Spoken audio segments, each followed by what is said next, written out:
Hello,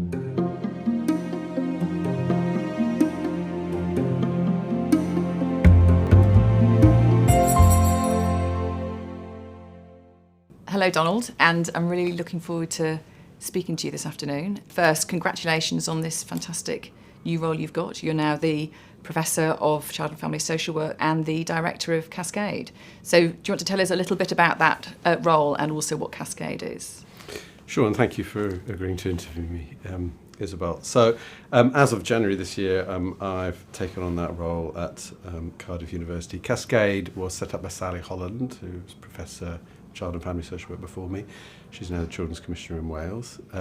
It's a relatively new centre. It's been going for 2 years, and it's got a specific focus on children involved with or known to children's social care, and trying to help give their voice greater prominence, and also think about how to improve services for them. So in a short time, I think it's achieved a lot as a centre, but I'm really looking forward to hopefully helping it develop further. Okay, so we're going to learn all about you in this conversation, so let's start at the beginning. Tell us a little bit about your background and how you came to be in this fantastic role. Well, starting with my professional background, I qualified in social work in 1992. I guess like a lot of people, I came into social work because I wanted to help people, particularly children and young people. And I worked in Southwark through till the end of the 90s, in different ways as a child and family social worker, and I rose to be a senior practitioner. And then I was called, I suppose, or drawn into academic life for lots of reasons. Partly at that point I was really interested in parents who misuse drugs and alcohol, and there seemed to be a high proportion of my caseload involved those issues, but there didn't seem to be much research or evidence about how to work with them. So with Judith Harwin, who's professor at Brunel University, I wrote a research bid, got funded and got a job. And I used to think it was as simple as that, but I now realise we were incredibly lucky to get funded first time in the first project we went with. So since 2000 I've been an academic, so 16 years, initially looking mainly at parents who misuse drugs and alcohol.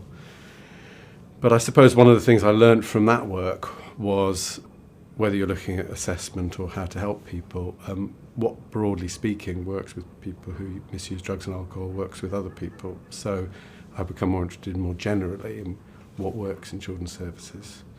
And specifically over the last 6 or 7 years, I've been interested in the quality of social work practice, what makes for good practice, what makes for outstanding practice or not good enough practice, how we can relate that to outcomes, what difference it makes for children, and how to understand that, because it's quite a complicated issue. And then more recently, how can we shape practice? If we can say what some of the key elements of good practice are, what are the factors that influence them? So more recent studies have looked at training and supervision and organisational change, things like that. But I think now those 3 areas and their interlinkage are probably what I'll be looking at for the next 15 or so years. Yeah. Practice, outcomes, and the factors that shape practice. Okay, so you're very much looking at that whole practice system in effect then. So yeah. It's not just about social workers, but it's about what they do and also the environment that they work in. Is that yes, a fair assessment? Exactly, okay. So it's a broad canvas. Yeah. And if I think back, I mean, we both went to the same university, we didn't know each other then. I remember seeing you speaking at Goldsmiths years ago, and you were talking about drugs and alcohol, parental misuse of drugs and alcohol. And of course, that's been a theme of that you've continued throughout your career to date. And how that links then to motivational interviewing, social work, or the application of social work theory to practice. And I just wonder what, from your practice years, you still use in how you think about child and family social work interventions. Well, I suppose I constantly feel my research draws on my practice experience. I'm constantly thinking about cases, children I worked with, families I worked with, whether things did or didn't work. And in some ways I'd find it hard to do the research if I hadn't had quite a few years in practice kind of understanding what's going on. Part of me would quite like to go back and do some practice and then go back into academic life. So I suppose that's the sort of thing. Whenever I'm, like this morning, I was having a meeting with someone about how you measure outcomes, and I was very much talking about cases that I'd worked with and how you might think about outcomes and how sometimes no change is a good outcome, all things considered. Is that the sort of thing you had in mind, or did you think conceptual frameworks? Well, no. I mean, I suppose I think that this issue about how you remember what it's like to be in practice is really, really important. And it certainly, in this role that I'm in still, has a huge influence. And I sometimes worry that the distance between practice and the people that are, creating knowledge or, running systems, etc., is the gap is huge. Yeah. But I think that all of us carry with us memories of our practice and how we help families change or not, as the case may be. That's certainly true, but I suppose I'm also fortunate that my research and other interests have been very practice focused. So, for instance, a study I did, large randomised controlled trial, involved not just training social workers but also providing them with supervision. So they came and talked about their cases, and while I wasn't the line manager, it felt not only familiar but also a valuable reminder to me of the complexity of the role. I mean, I left the day exhausted every time. Yeah. And similarly, both in research studies and also in the frontline course, we recorded a lot of practice. So I listened to, in the last 4 or 5 years, I must have listened to 200-300 recordings of actual practice. So that keeps you really close to it, and it makes you realise how complicated it is. Yeah. Particularly when one of the things we do when coaching is, you play a bit, then you stop, and then you explore different options, and really you realise the options are almost infinite. So how can, coming back to my research interest, how, amidst all that complexity, can you identify what some of the key features of good practice are that would differentiate from less good practice? Yeah. We all know it, most of us know it when we see it, but how can you actually operationalise that in ways that are going to be useful? Sure. And if you think about your career to date, and you're just starting this, very prestigious role, what do you think is your biggest achievement so far? Well, I think my biggest achievement the thing I think is most important to me is a focus on direct practice in research and I think in social work education. I think a number of the last 4 or 5 studies I've done, which together are going to involve about 500 or 600 direct recordings of actual practice, are unusual in having that focus. When we did a review it was published in 2008, but we did it in 2006, so 10 years ago, we tried to review the social work research literature that actually directly looked at practice. And in the last 25 years in the UK, we could only find 1 study which was based on a single interview. And since then, Harry Ferguson is doing fantastic work. This TLC project, which is going to be publishing soon on working with children. And that's the sort of body of work I did with the Tilda Goldberg Centre and at Cardiff. And for me, I suppose some of those studies I'm quite proud of, and some of the relationships that are becoming out of it, I think are going to be important. But to some extent, it's more important to be looking in the right place. And I think really looking at a practice and recording practice and observing it in other ways, so ethnographically, is the key thing. And from that, I think, come loads of interesting findings. And I suppose a lot of my research has surprised me. In fact, I don't think it's worth doing a study where you sort of know what the answer is going to be before you do it. Right. And I'm quite often surprised by what we found. Quite often, what I was sure would work didn't work, and things like that. Yeah. And most of in fact, all of your career, I think, has been in England, although I know that you did some work in Wales previously with the Welsh Government. Do you want to say a little bit about that?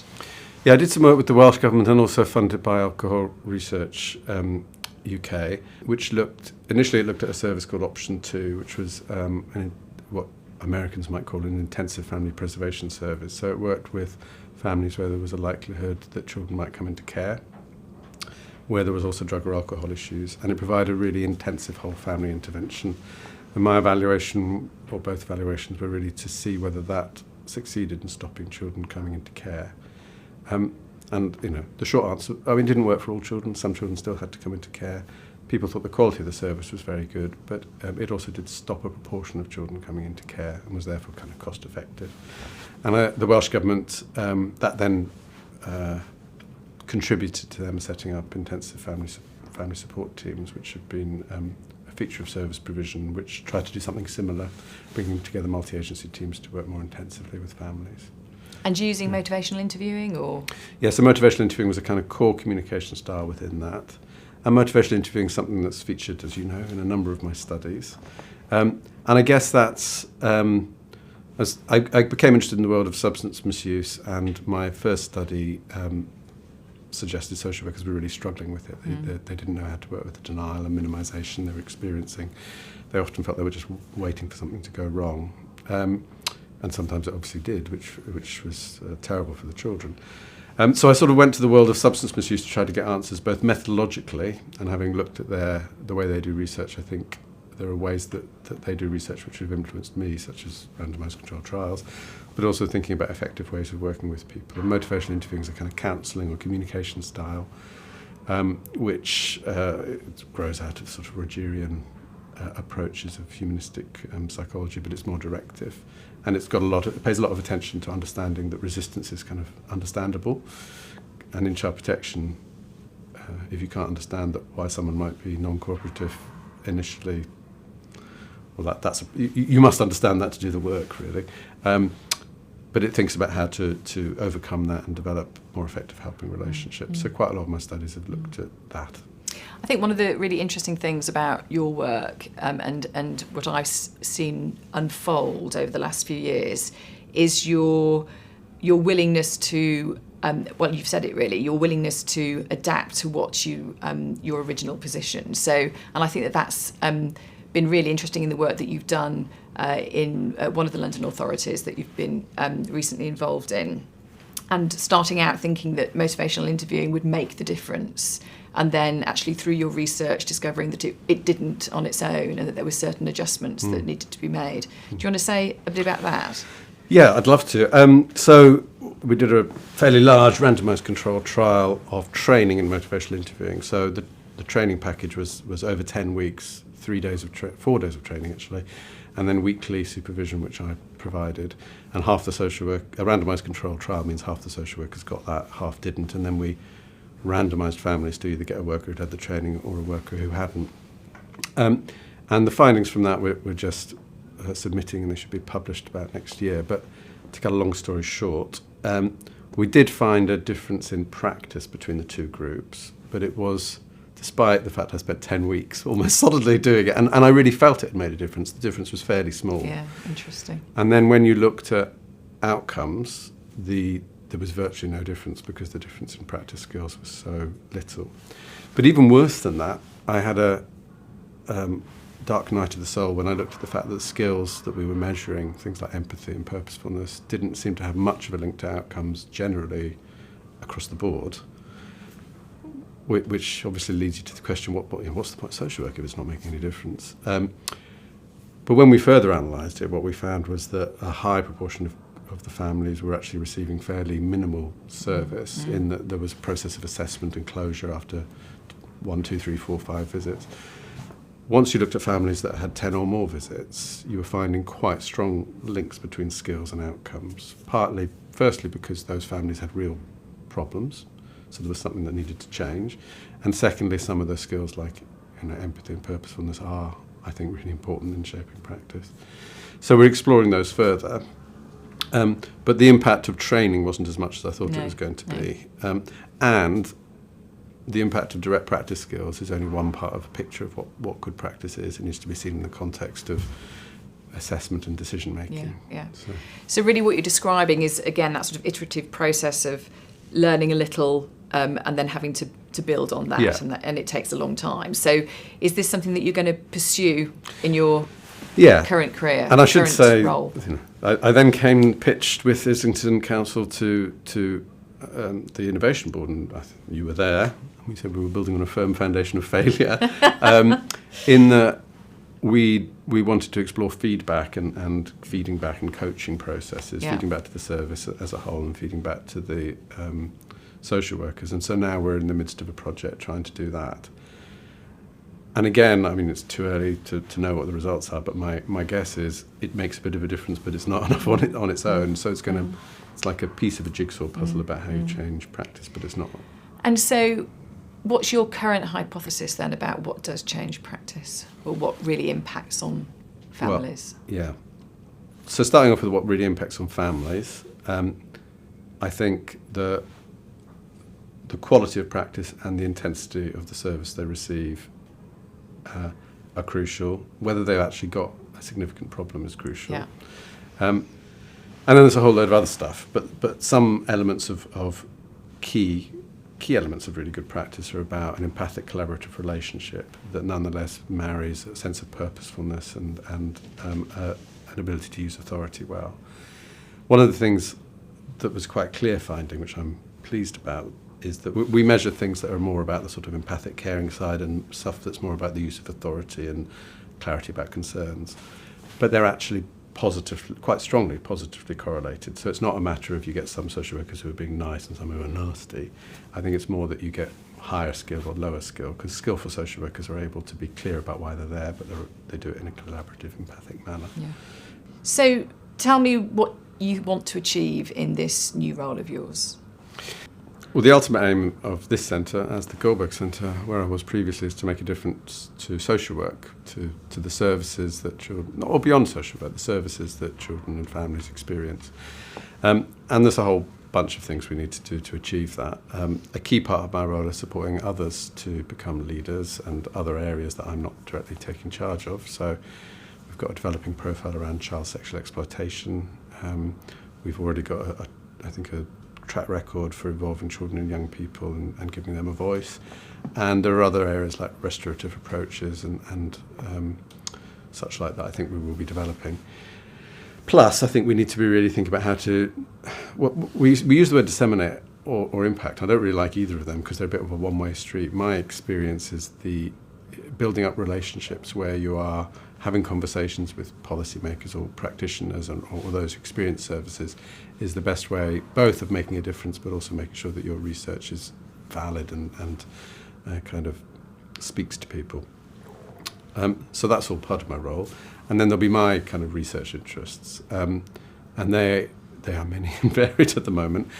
I'm very interested, I suppose, in two sets of things. One is I want to develop some theoretical thinking around what is the nature of the social work role and how we understand it slightly differently. But I'm particularly interested in relation to how we influence practice. I think there's still a lot of research to be done around what good practice is, what difference it makes. But I think by and large, when you see good practice, most people would recognise it and they'd be able to tell the difference between good practice and less good practice. And often when I talk to leaders within the profession, like directors, assistant directors, that they will hear about a model like the systemic unit model and really understand that that's a model of great practice. And yet actually shifting towards great practice consistently proves really difficult. So I've done research around training and supervision, and I think supervision, first line management supervision, is particularly important. And I'd like to look more at leadership and whether leadership styles of individuals, but I'm particularly interested in leadership styles of organisations, whether distributed leadership or leadership that's more hierarchical makes a difference. I suppose part of me thinks that you need to have some sort of vision of practice, but whether that's a vision that is delivered from on high or whether it's something that a whole organisation built into. But ultimately it has to be the latter, I guess. So I'm just going to explore the function of supervision with you a bit. So, and the reason that this is on my mind is that I went to Holland a couple of weeks ago to see Birdsong. Have you heard of Birdsong? I've heard of it, but I don't know Okay, much so about it. and the reason that it's interesting for this conversation is that Birdsong was set up by a nurse who found himself in the same situation that many social workers are in.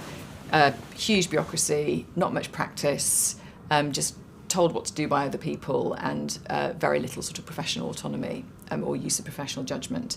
And he set up an organisation which is now huge, 8,000 practitioners, both in community nursing and child and family community work. And what's really striking is they have no managers and no supervisors, and they just have 16 coaches for the 8,000 practitioners. And they don't, as I said, they don't have supervision. They have they use intravision. So they work in small units, no more than 10 to 12 people. and they're totally self-managing. So why do you think that supervisory relationship is so important? Well, that's a really interesting model, and it would be really interesting to hear more about it. And in some ways, I think we need to experiment more with different approaches to supervision, because I think we may have got into a certain way of doing supervision, which may not be a good one.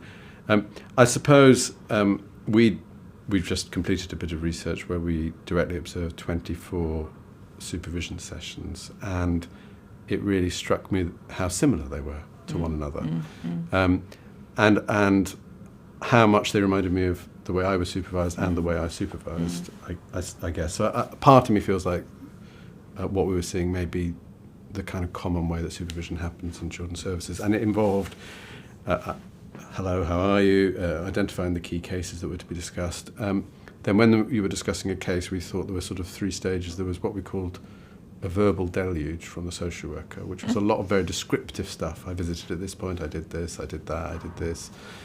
And you can hear the manager typing away, or sometimes saying stop, just to want to catch up with the typing. Right. And then the manager would identify a problem, and we weren't always clear quite how this would happen. It sort of emerged a bit from the discussion. And then very rapidly would offer a sort of action that would follow from that problem, which would often be, well, in that case, we need to call a child in need meeting, right. Or, oh, if you haven't seen the child, it's really important that you do so next week or the week after, or something quite, not always, but quite like that. And we did a workshop with the managers, and it was very striking that what they were delivering was very different from the sort of reflective, thoughtful supervision that they aspired to be delivering. I guess we need to understand why that is, and I think it serves certain functions for the individuals, which are partly about anxiety and partly about a perception of what management oversight is.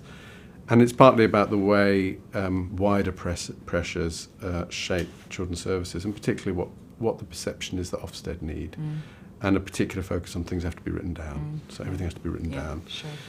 And you contrast that with what we're seeing when systemic units are done properly, for instance. And I know, obviously, an area close to your heart, but what my research team have seen is similar to the previous research team, which is a good systemic discussion is a completely different type of discussion, where there's much more reflection, there's much more openness to multiple hypotheses about what's going on, and the actions flow from that.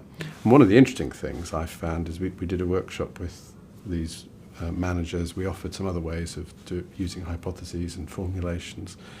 They came back and they fed back, and several of them said, they did this. It did take longer per case, but once they were using a more reflective stance, one of them said, by coincidence, we closed every case. And I think that's really telling. That if we find new ways to think better about cases, I think we may actually save time. But I think one of the problems in the current system is everyone's so busy, sometimes we don't have time to stop and think, which I understand. I mean, I was a social worker for a fair amount of time, so I remember those pressures. So I think trying to find new ways to coach or to supervise, etc., is really a key, because I think that shapes the nature of the practice. The fact that the practice we're often seeing is workers quite often going out telling people what to do, or kind of almost being quite procedural, to me has to be related to the fact that the type of supervision they're getting has that focus.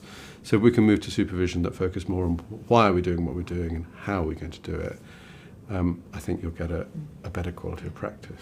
And also, I suppose, deciding what it is that we want to achieve for families. Yeah. And so that then leads to questions about outcomes and child outcome and how we measure outcome. And this is something that certainly Foxter's as a profession for some time. It's about how we measure our effectiveness and our impact. And just wondered whether you had anything to say about that area. I guess this conceptual challenge, which is one of the things I was saying I want to write more a bit theoretically, that social work has a dual role. Sometimes we do have a role to help people and improve outcomes, but often we copy, almost without thinking about it, and you've just done it just now in terms of impact, and I also do it, we copy a language and a way of thinking which is taken from medicine and from therapeutic approaches, where someone has approached somewhere for help, and does it help or not?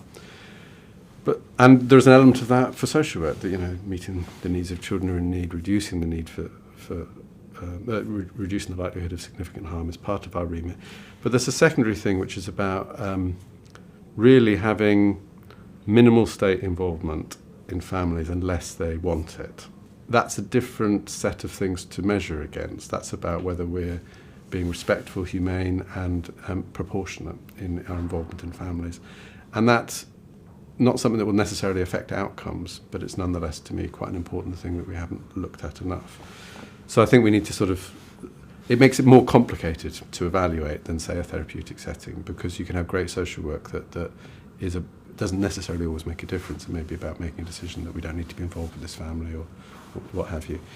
In relation to outcomes, furthermore, the outcomes are complicated by the fact our primary client is the child, but we also want good outcomes for families and for parents. And also, social work is a bit like, or it has analogies to, say, GP surgery, where a GP deals with everything from, blisters to serious cancer. Same with social worker. They get a huge number of referrals. And how do you evaluate across that diversity? To some extent, you can't. Some things you need to specialise in. We use a multitude of methods. One of the ones I think is particularly useful is goal attainment scaling, where we get the family to say what the main goal of the work is. We also get them to identify what the social workers think the main goal of the work is, and then we go back and see whether the goals have been achieved. And that is useful because it's a more collaborative way of deciding what the outcomes are, rather than saying we're going to use this standardised instrument. And because it allows some flexibility. But it's not without problems, because sometimes people say what needs to be sorted out is I need a new house in the country, and maybe that's not going to happen. So is it a fair thing to evaluate against? What I wanted to ask about Frontline was that it's been a very controversial programme, and you've been heavily involved in that. So that says something about you as a person, that you were willing to strike out on your own a little, to explore something new and different, which might make a difference to the quality of social work. And so, on reflection, was that a good decision on your part? What have you learned from that experience, and what do you hope for Frontline in the future? I could talk at great length about this. I suppose Frontline is highly controversial, and I can absolutely see why it is. Amongst social work academics, the creation of a new course, which is going to be a very large course, inevitably leads to questions about what's going to happen to existing courses, and the possibility, perhaps likelihood, that some courses are going to close. Furthermore, Frontline's a very, very different way of delivering a social work course, and therefore there's a question about how existing more conventional models compare to Frontline. I suppose I was attracted to doing Frontline because it was an opportunity to influence the delivery of an important intervention. I had begun to feel there was a problem with the conventional model of social work education, and I thought Frontline was a way of addressing that model, and also doing some things that I hadn't been able to do when I was involved in different courses. And I suppose the heart of it goes to a conventional model has academic teaching and it has placements, and I think it's whether we can effectively bridge the learning from one to the other. Whereas Frontline, the focus was on a practice-based course, and whether we could make that practice experience so excellent that we were able to produce really excellent social workers. And that required a very different way of thinking about how to deliver social work education. It required thinking about doing much more teaching in practice. A key thing is it involved far more of the marks are based on direct recordings of practice or observations of direct practice. So students get 8 recordings of actual practice. And creating that was extremely stressful, high pressure. But I think the quality of the students, the social workers who are coming out at the end of it, are outstanding. And I think the evaluation that's done by Jonathan Scowfield and others suggests that their skills are much higher. I know there's been some questioning over the use of simulated interviews, and whether that's a valid way of measuring practice. I have to say my research has found it's found a correlation. We use other measures, other scenarios, but we found a correlation between simulated interviews and actual interviews. But there's a more general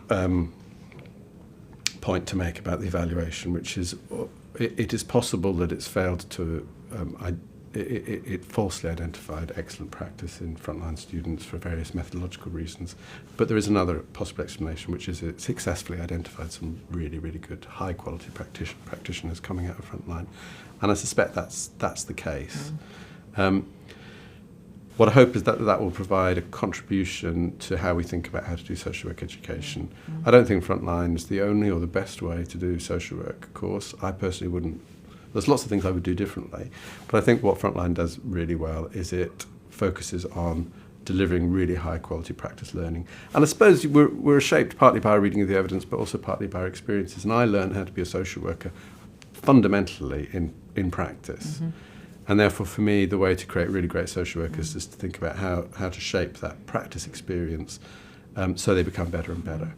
And I guess if you're thinking about things that draw together the themes that I'm thinking about, that approach to practice education is one that I would want to extend into practice thereafter, so that the quality of supervision, the quality of training, the quality of everything that workers receive is such that they are helped, supported, and also challenged to continue to become better.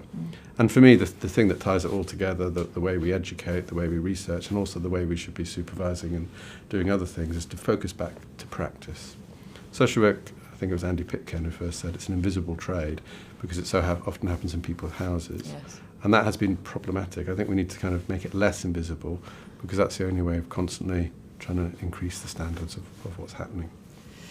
Okay, well, I wish you all the best for your new role. Well, thank you very much, Isabelle. Thanks. Thank you.